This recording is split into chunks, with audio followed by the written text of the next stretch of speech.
இயேசு உங்களுக்குள்ள இருக்கிறார். Jesus with you. Jesus loves more you. Jesus loves more everyone.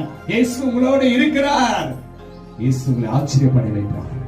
இயேசு உங்களை ஆச்சரியப்பட வைப்பார். இயேசு ஆச்சரியப்பட வைப்பார். கர்ப்பத்தின் கனியை கொடுத்து ஆசீர்வதிப்பார். குடும்பத்தில் இருக்கிற சூழ்நிலையை விடுதலையாக்கி ஆச்சரியப்பட வைப்பார். உன் வியாதியிலிருந்து உன்னை ஆச்சரியப்படுத்த வைப்பார். உன் கடன் பிரச்சனையிலிருந்து உன்னை ஆச்சரியப்படுத்த வைப்பார். உன்னுடைய பிசினஸ்ல உன்னை ஆச்சரியப்படுத்த வைப்பார். உன் பிள்ளைகள் மத்தியில் ஆசீர்வதித்து உன்னை ஆச்சரியப்படுத்த வைப்பார்.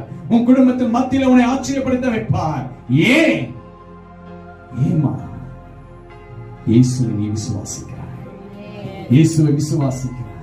அன்பு தேவ பிள்ளைகளே, இயேசுவை நீ விசுவாசிக்கும் பொழுது உன்னை பார்த்து எல்லாரும் ஆச்சரியப்படுவார்கள். உன்னை பார்த்து ஆச்சரியப்படுவார்கள். இயேசு கிறிஸ்துவின் நாமமே உனக்கு வெற்றியை கொடுக்கும். ஆண்டவர் பேதுரும் யோவானும் செய்த அற்புதங்களையும் தேவனுடைய வார்த்தை